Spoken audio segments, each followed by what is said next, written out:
Kenapa Kak pada milih jadi ketua BEM dan BLM? Padahal kan Melihat keadaan organisasi di kampus kita yang saya rasa perlu berkembang.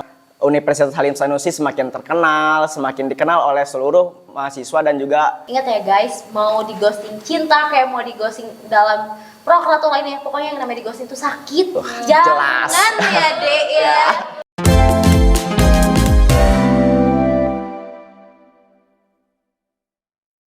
Hai guys, kembali lagi di ngos-ngosan.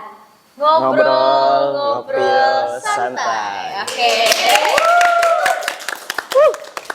Hari ini bintang tamu kita dari ketua BEM dan BLM nih guys. Udah kenal belum sama kakak-kakak yang ganteng-ganteng ini? Belum. Boleh dong Kak, perkenalin namanya siapa, menjabat sebagai apa, sampai periodenya, sampai kapan? Oke, perkenalkan nama saya Muhammad Rahman Subhan Munawar. Mungkin cukup panjang apabila nama tersebut, bisa dipanggil aja Rahman.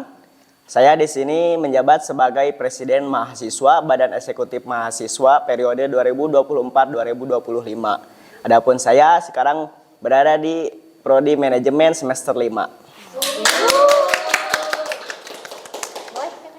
Ya, perkenalkan nama saya Marsa Deul Akbaras, sering dipanggil Marsa juga. Saya sekarang menjabat diamanahi sebagai Ketua Umum Badan Legislatif Mahasiswa Universitas Halim Sanusi Bandung periode 2024-2025. Dan saya berasal dari program studi Teknik Informatika semester 5. Keren banget ya guys. Oke, kita di sini mau bincang-bincang aja nih Kang. Jangan tegang, kita kayak ngobrol-ngobrol biasa aja. Dibawain asik aja nggak sih? Kita bawain asik aja. Oke. Oh ya Kak, sebelumnya aku mau tanya nih. Kakak kira-kira tahu nggak sih BEM dan BLM itu artinya apa dan seperti apa gitu Kak? Bisa jelasin? Baik teman-teman, adapun BEM tersebut adalah Badan Eksekutif Mahasiswa yang dimana adalah suatu organisasi internal kampus yang memiliki tugas mewadahi seluruh mahasiswa, menjaring aspirasi, dan juga menjadi jembatan birokrasi antara pihak kampus dan juga pihak mahasiswa. Adapun kalau misalnya teman-teman memiliki saran ataupun masukannya bisa disampaikan kepada pihak kami yaitu Badan Eksekutif Mahasiswa. Adapun saya sebagai ketuanya. Terima kasih. Ya teman-teman, untuk yang belum mengenal BLM itu apa sih? Karena mungkin di telinga kita cukup asing gitu mengenai kata BLM. BLM itu singkatan dari Badan Legislatif Mahasiswa dan tupoksinya atau tugas-tugasnya yaitu untuk mengcek and balance dari Badan Eksekutif Mahasiswa tersendiri, di mana supaya tidak ada terlalu keoverpoweran gitu dari Badan Eksekutif Mahasiswa, maka diadakan Badan Legislatif Mahasiswa oleh legislator-legislator muda dari mahasiswa Universitas Halim Sanusi. Keren ya guys. Oke, kalau boleh tahu nih, kenapa Kak pada milih jadi ketua BEM dan BLM? Padahal kan bisa pilih yang lain gitu. Kenapa mau ketua gitu? Saya dulu mungkin ya. Boleh. Yang pertama mungkin berangkat dari keinginan pribadi melihat keadaan organisasi di kampus kita yang saya rasa perlu berkembang mungkin. Oleh karenanya saya merasa bahwa harus ada gebrakan dari organisasi kampus kita ini sehingga tidak ada stagnan gitu. Jadi ada sebuah peningkatan yang dimana Universitas Halim Sanusi semakin terkenal, semakin dikenal oleh seluruh mahasiswa dan juga kalangan lainnya. Begitu mungkin dari saya pribadi. Kalau dari kakak nih dari BLM gimana tuh? Ya kalau berangkat dari diri pribadi saya, karena balik lagi mungkin tidak jauh berbeda dengan Pres Rahman juga, melihat kondisi kita itu yang mana masih kurang mungkin akan kesadaran legislasi gitu di kampus terkait aturan-aturan ataupun undang-undang organisasi mahasiswanya, yang dimana itu merupakan hal yang sangat disayangkan karena suatu aturan atau undang-undang itu cukup cukup vital lah bagi sebuah organisasi, di mana organisasi itu tidak akan berjalan bila tidak ada landasan atau aturan mainnya gitu. Mungkin seperti itu. Oke, baik. Oke, selanjutnya nih Kak, kalau boleh tahu tugas dan kewajiban BLM itu apa aja sih? Soalnya kan mungkin masih ada yang belum tahu ya BEM dan BLM itu kayak gimana gitu. Nah, kalau tugas atau tupoksi, tugas pokok dan fungsinya BLM itu terdiri kurang lebihnya ada 3 ya, ada fungsi legislasi, fungsi pengawasan, dan juga aspirasi advokasi. Di mana yang legislasi itu mereka menyusun atau merencanakan, merancang undang-undang, aturan atau ya aturan-aturan main untuk organisasi mahasiswa keseluruhan, mau itu eksekutif, himpunan dan sebagainya gitu. Nah, terus terkait komisi 2 yaitu pengawasan, yang dimana pengawasan itu mereka mengawasi cara mainnya atau jalan kerjanya sebuah organisasi yang tertuju kepada dimana Badan Eksekutif Mahasiswa dimulai dari program kerja, rancangan anggaran biaya dan sebagainya, itu mereka mengawasi keberjalanan program tersebut. Dan yang terakhir ada komisi aspirasi advokasi, di mana salah satunya menampung aspirasi dan mengadvokasikan aspirasi-aspirasi tersebut kepada pihak yang terkait, seperti mungkin birokrat kampus, kepada badan eksekutif mahasiswa dan sebagainya. Mungkin seperti itu kurang lebihnya. Mungkin adapun untuk BEM sendiri, di kabinet saya ada 6 kementerian, yang dimana kementerian pertama mungkin ada Kementerian Dalam Negeri ataupun dalam kampus, yang dimana tugasnya itu adalah untuk sebagai jejaring internal kampus antar UKM ataupun mungkin antar himpunan mahasiswa, dan juga yang lainnya yang dimana ranahnya itu berada di dalam kampus. Yang kedua adalah Kementerian Luar Kampus ataupun mungkin Kementerian Luar Negeri, yang dimana kementerian ini itu bertugas untuk sebagai menjalin ataupun menciptakan sebuah hubungan antara universitas kita bersama dengan universitas lainnya. Mungkin bisa dengan kampus-kampus di Bandung ataupun mungkin di luar lainnya mungkin.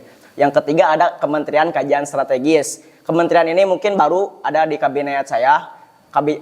Kementerian Kajian Strategis ini bertujuan untuk semacam adanya kajian keilmuan di kalangan mahasiswa, yang dimana mungkin mahasiswa itu tidak hanya datang ke kelas, mungkin mendengarkan dosen, tapi juga menambahkan keilmuan dari lainnya yang mungkin bisa diwadahi oleh Kementerian Kajian Strategis ini. Yang keempat ada Kementerian Minat Bakat. Kementerian Minat Bakat ini mungkin bisa mewadahi semacam minat-minat mahasiswa, entah itu mungkin olahraganya, seni tarinya, ataupun mungkin yang lainnya. Sehingga kalau seandainya mungkin mahasiswa nanti yang sekiranya memiliki kemampuan dan juga keinginan untuk grow, mungkin bisa dihubungi di Kementerian Minat Bakat ini. Yang kelima mungkin ada Kementerian Komunikasi dan Informasi, yang dimana tugasnya adalah untuk mempublikasikan segala kegiatan yang ada di kampus kita ini. Yang keenam ada Kementerian Agama. Kementerian Agama ini bertugas untuk sebagai bagian religius lah, semacam adanya pengajian, ataupun mungkin kajian-kajian keislaman, sehingga balance gitu antara kenegaraan dan juga keagamaan, mungkin begitu. Oke. Terus Kak, kira-kira gimana sih Kak perasaan Kakak terpilih menjadi ketua BEM, apalagi ketua BLM gitu Kak, perasaan gimana? Apa ngerasa kayak berat, capek, ada tugas lagi atau gimana nih? Atau perasaannya senang nih atau gimana tuh? Mungkin yang pertama saya mengingat sebuah kutipan dari buku ya, Leiden is Legend, di mana itu kepemimpinan adalah menderita.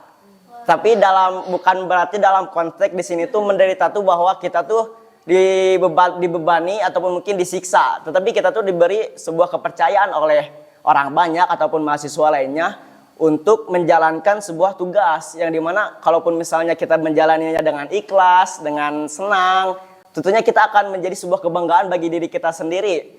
Soalnya kepemimpinan itu bukan sebuah hal yang harus dibanggakan, tapi itu adalah sebuah titipan, dan juga kepemimpinan itu adalah ranah kita sebagai ajang untuk ditempa, untuk kita membentuk pada diri kita yang lebih baik lagi. Mungkin begitu pandangan saya. Ya mungkin terkait pandangan saya setelah terpilih ya,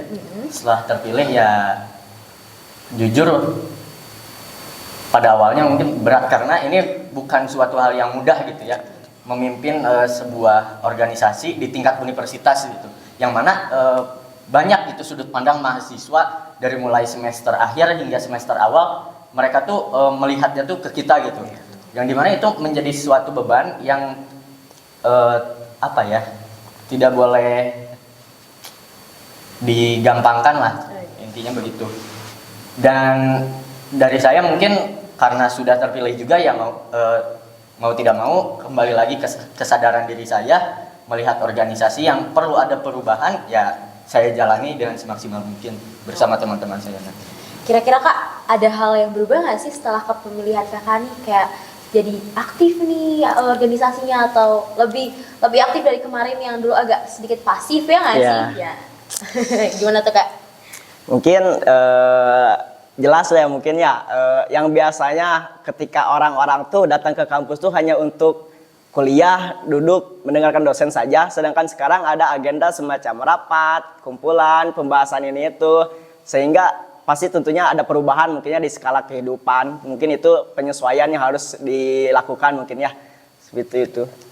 Ya mungkin kurang lebihnya apa ya, terkait perubahan dari yang sebelumnya yang mungkin bisa dikatakan pasif, sekarang kita mau perlahan step by step untuk supaya organisasi di kita tuh lebih aktif gitu, yang dimana mahasiswa berkumpul sampai sore hari atau bahkan malam hari itu tidak dianggap aneh atau ya aneh lah gitu, karena di kita belum ada budaya atau kultur yang seperti itu pada sebelumnya.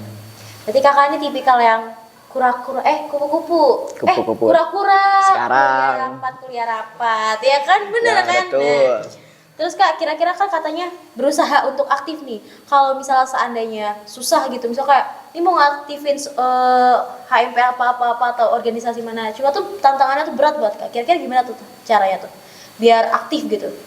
Ya kalau untuk itu sebenarnya balik lagi ke pribadi dirinya masing-masing gitu ya, dari setiap mahasiswa bagaimana. Cuman kita tidak bisa memaksa, tapi kita bisa membentuk sebuah kesadaran mereka dari suatu apa ya, audiensi atau konsolidasi yang memantik mereka untuk tergerak gitu hatinya. Mungkin seperti itu sih gambarannya. Ya mungkin sudah umum diketahui oleh orang-orang banyak ya, mungkin yang susah itu bukan mencari orang-orang organisasi, tapi yang sulit itu adalah menumbuhkan rasa cinta orang tersebut kepada organisasi kita. Ya mungkin itu adalah tugas kita. Mungkin kita adalah tugas kita bersama mungkin ya, untuk menciptakan sebuah culture yang dimana kedepannya itu supaya mahasiswa-mahasiswa kita itu aktif gitu dan mau gitu aktif di organisasi, tidak hanya untuk belajar saja mungkin, karena keilmuan itu tidak harus di kelas, keilmuan itu bisa dari mana saja. Soalnya kan seperti yang pernah saya dengar, dimanapun bisa jadi sekolah dan siapapun bisa jadi guru. Dan begitu. Wih, Masya Allah, keren banget ya guys. Oh ya, garis bawahi cinta terhadap dalam kekeluargaan ya, bukan cinta yang lain nih ya nggak sih Kak? Beda gitu ya, karena kan konteksnya beda. Aduh. Oke, selanjutnya nih Kak, kalau boleh tahu, kan menurut kita tuh kayak pandangan cewek dan perempuan beda nggak sih Ya, gitu betul. kan? Apalagi cewek tuh biasa katanya dibilang tuh dominan baperan gitu. Ya. Nah, misalnya nih Kak, kan dalam organisasi pasti ada cewek dan cowok dong. Ya, betul. Seandainya ada perbedaan pendapat dan pola pikir, tuh gimana tuh cara untuk menyelesaikan problem-problem itu? Solusinya tuh. Oke. Mungkin untuk saya pribadi menanggapi perihal perempuan mungkin ya, ketika ada perselisihan pendapat dengan kaum perempuan ya mungkin itu cukup sulit ya teman-teman, yang dimana kan mungkin memang pada dasarnya perempuan itu lebih dominan menggunakan emosionalnya gitu kan dibandingkan dengan logiknya, sehingga mau tidak mau kita harus berusaha untuk compare dan juga untuk paham gitu setidaknya bahwa emang fitrah perempuan itu seperti itu. Kita tidak bisa memaksakan, tapi kita harus bisa memberikan sebuah pemahaman sehingga yang dimana perempuan itu tidak lagi terstigma bahwa tidak adil, tapi bahwa kita harus membuka jalan pikir bahwa oh ternyata emang adil itu tidak harus selalu sama, tetapi adil itu ada proporsional begitu. Ya, saya setuju terkait omongan dari Pres Rahman juga, karena sebenarnya balik lagi ke diri pribadi masing-masing gitu. Tidak semua perempuan seperti itu, karena saya pernah melihat ada beberapa perempuan itu yang bahkan mereka lebih dominan gitu dibandingkan laki-laki, mereka lebih cerdas, lebih pintar gitu. Saya tidak menutup hal itu, dan mungkin kita bisa memberikan jalan untuk mereka jika mereka mau menempuh hal seperti itu gitu. Oke, gitu ya guys.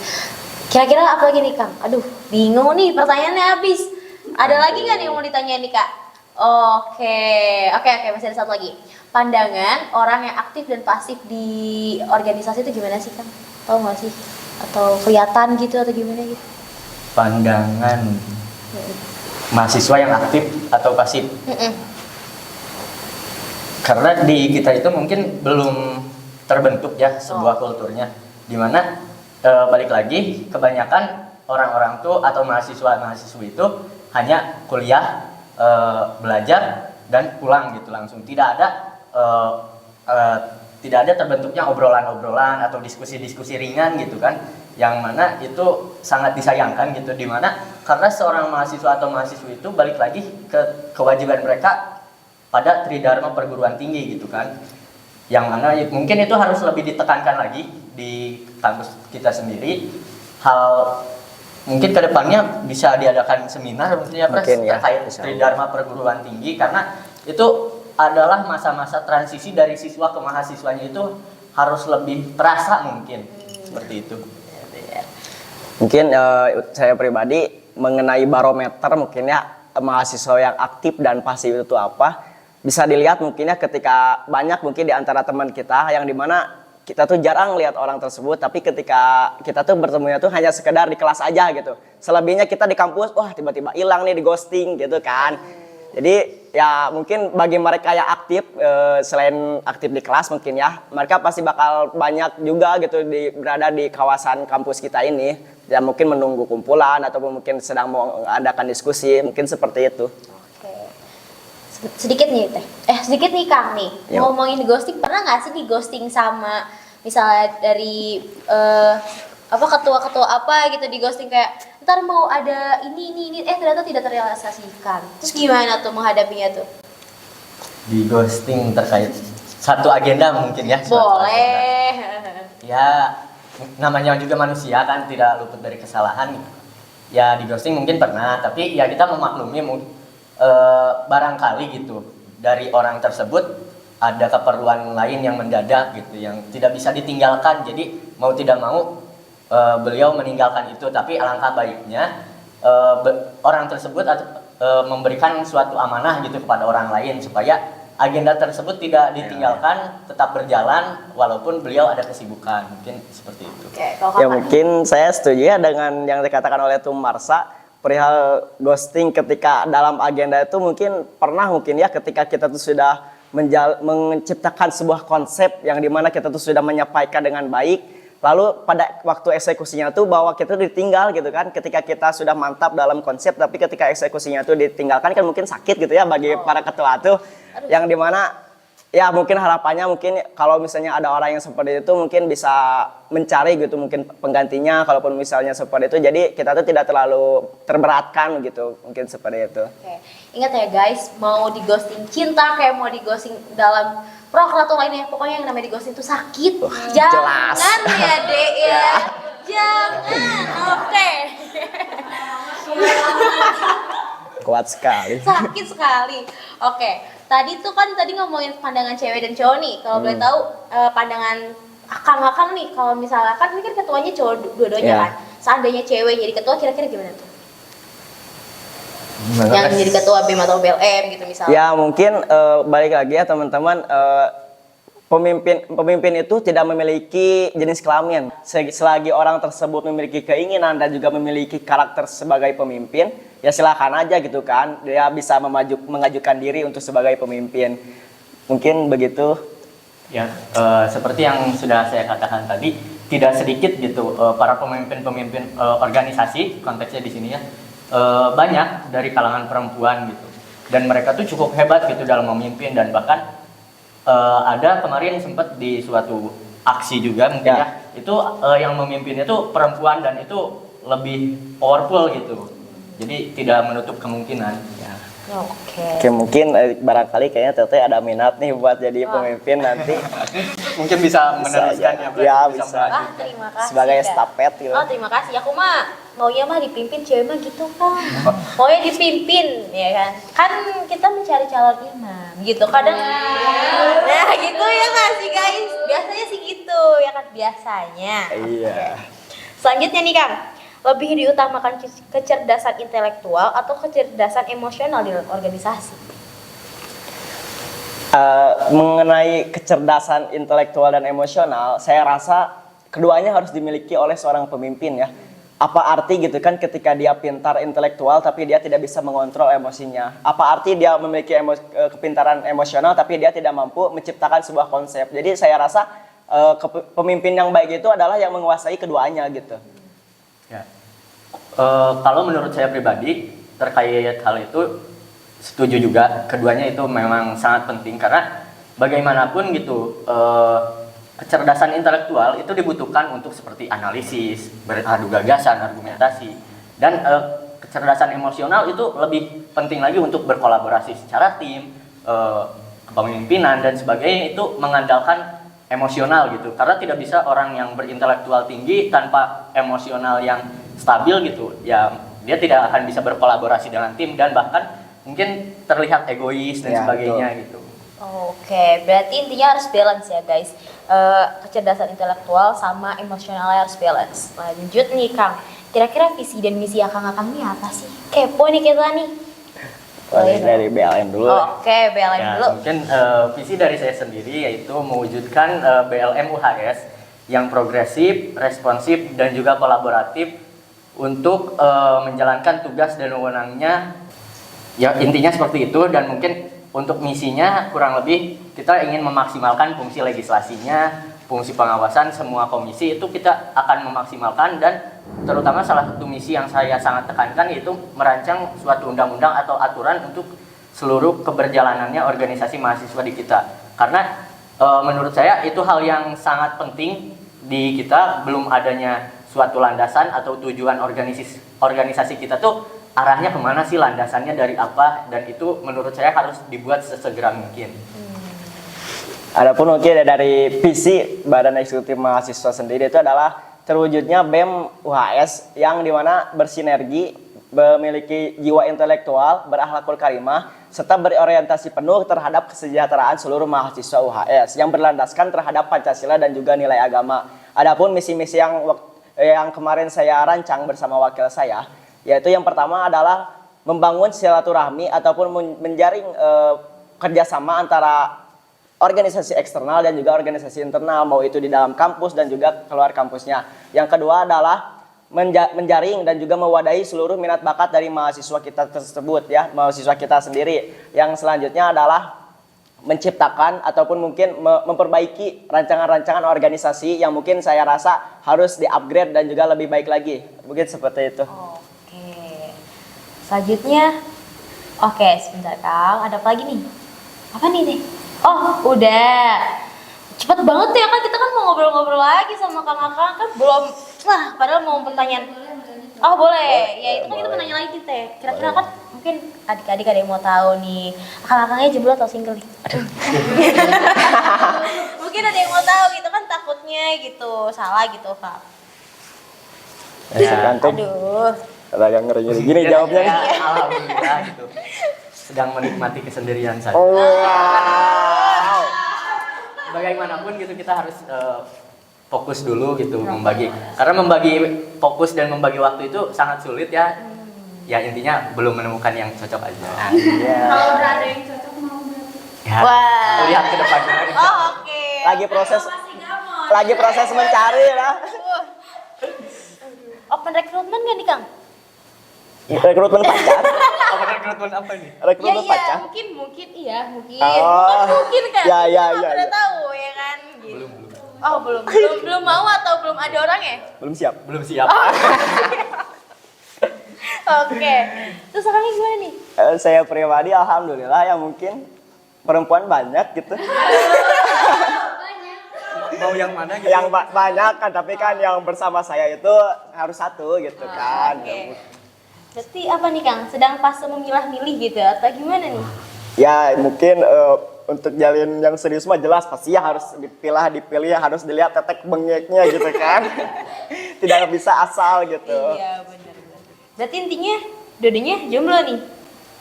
Jomblo ya kan? Silakan penonton bisa menyimpulkan. Ya, mungkin Oke. dari teman-teman bisa menyimpulkan sendiri Oke, lah. mungkin suatu hari nanti bakal open recruitment guys. Ya nggak sih kan? Ya betul, kami dari BEM akan mengadakan open recruitment kepengurusan ya. Bukan menjadi open recruitment sebagai pacar, maaf. Apalagi nih?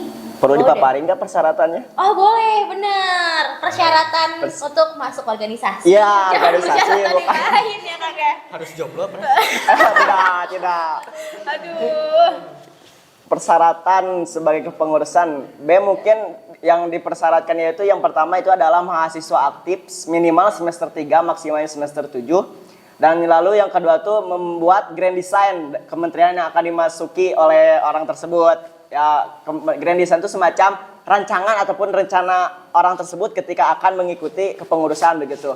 Mungkin FYI ya, kementerian yang ada di kita itu ada 6, ada Kementerian Kajian Strategis, Kementerian Dalam Negeri, Kementerian Luar Kampus, Kementerian Minat Bakat, Kementerian Media Informasi, dan juga Kementerian Agama. Boleh 6 tersebut kalian pilih 2 diantaranya lalu buat grand design-nya.